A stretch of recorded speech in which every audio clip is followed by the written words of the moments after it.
It's April Fool's Day. Yay. My brother, his name is Jeff, and we're just 18 months apart. And so we were pretty close growing up, and we loved April Fool's Day. Like we loved pranks. We loved like we had April Fool's Day, I think every month, like March Fool's Day, June Fool's Day. Like we just really, really loved pranks. My mom was a librarian and she brought home, like she'd bring home prank books for us, Oh, ammunition for one another. So happy April Fool's Day to everybody. On my house, like my kids, when they were growing up, we always had like some sort of food, that was a surprise. So a taco that was actually a dessert or that sort of thing. We're talking about the ways brains can fool us and how we can write shared narratives to help students process hard things.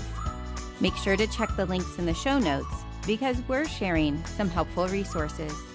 This is Sticky Hope. There was this April Fool's Day when my brother and I were young, upper elementary probably, and I did the whole like put a pitcher of water above his door in his bedroom.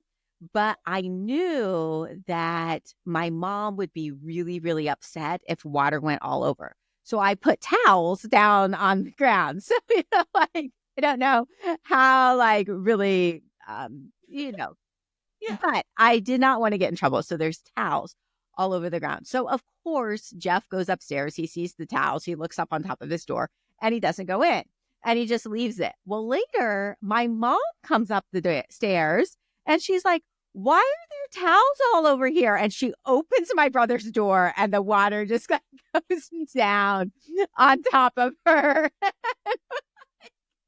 Like, she's really kind of to blame because she gave us the book.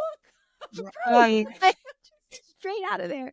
And it's like one of those memories that I will remember. My brother and I will remember for a long time. My mom hated water. Like she didn't want to ever go swimming, like water balloons. The hose, like you knew not to spray mom. So here she is. So I always think of that on April Fool's Day. But today, what we kind of wanted to talk about was like, don't let your brain fool you because our brains, they are really powerful and can tell us like a lot of stories. So you have a student, Philippe, who has this great story about like the story that he let his brain tell him. Yeah. And so Philippe was in my kindergarten class like 7 years ago. And there was this one morning that he didn't appear in class. And so I thought he was absent. And I marked him out for the day. And suddenly one of the office staff like came running in my room and they were like, is Philippe here today? And I was like, no, he must be absent. And they were like, he got stuck on the bus. And I was like, what? And my kindergartner, who like was new to the country, did not speak great English, had fallen asleep on the bus on the way to school, and no one noticed. And he was found in the bus garage because he got himself off of that bus. And when he got to me, like tears streaming down his face, he starts to tell me the story. And he says like he woke up and he was so scared because it was cold, it was winter, there was no one there, and he didn't know where he was. And when he got to the door, like you need the bus to be on for the door to open easily, right? And he got scared at first. And then in his like little broken English kindergarten voice, he said, but I tell to myself I can do hard things. And he got the door open and he found a grown-up to help. Wait a minute, Becca. How did he know to tell himself that? I can do hard things is a phrase that I've taught my students forever, for as long as I can remember, because it really started with my third graders who would get so easily frustrated and stop trying. They didn't want to continue to try because of fear of imperfection, right? And so I started teaching them to tell their brain, like, stop. Now I say stop the I can't monster, but back then I would say stop letting your brain go there and tell yourself you can do hard things, because then you will.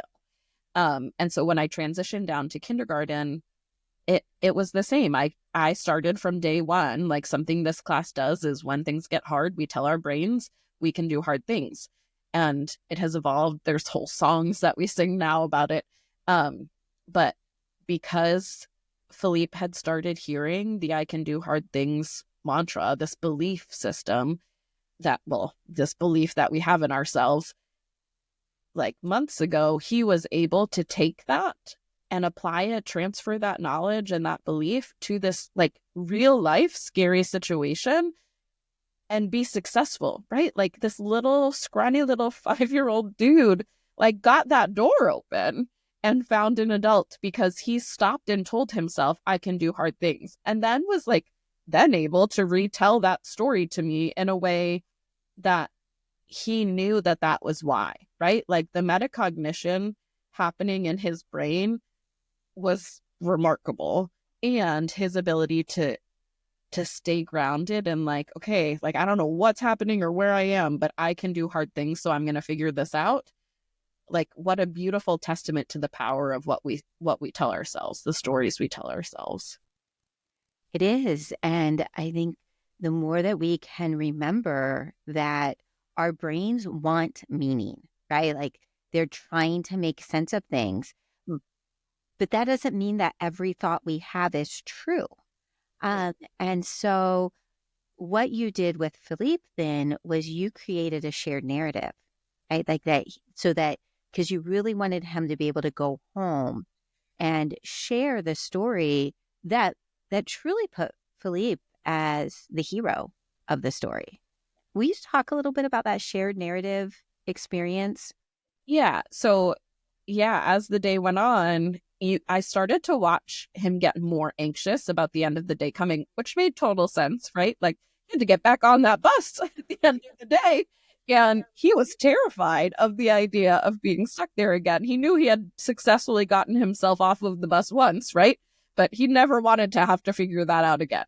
And so as the day progressed, I realized I had to kind of help him, and I needed him to know that he was the reason he was okay. And if he could keep his brain focused on that he would still be okay after getting home off the bus. And so I scooped him into my lap and I asked him to tell me the story again. And as he started to tell the story, I kind of talked over him. Like I kind of wrote over the story that he was telling himself, because he was adding a lot of the fear totally naturally and understandably into the story, but I was pulling out the facts. Like, you were on the bus to school, you fell asleep, it was really scary. Like, you fell asleep, everyone was gone, right? You woke up and you were scared, you realized you were alone. You told yourself you can do hard things, right? And I listed the story in like these really short sentences, and like we should attach a picture of the story. I have a picture of the story that I wrote for him. And I like wrote it out with him after and drew, like, I'm not an artist, but I drew little pictures for him so that he could know each part of that story. And he clutched that story as he walked out my door, because that was his reminder that he could do hard things, that he did hard things and he will do them again if he needs to. And this is what happened, but it's not what's going to happen every time.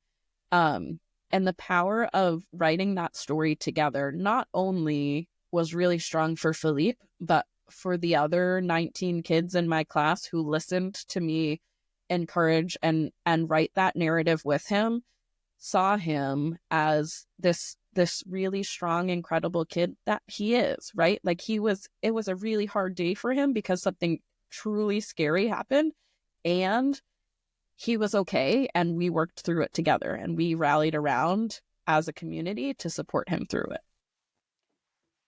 Becca, I'm pretty sure you wrote an article inspired by Philippe for choice literacy. So we'll open that to make that free for our listeners, and we'll put a link there completely worth taking a look at. And like Becca said, she's got like the story, like you'll be able to see the story that she wrote that Philippe was able to take home. And it's just this powerful reminder of the stories that we tell our brains.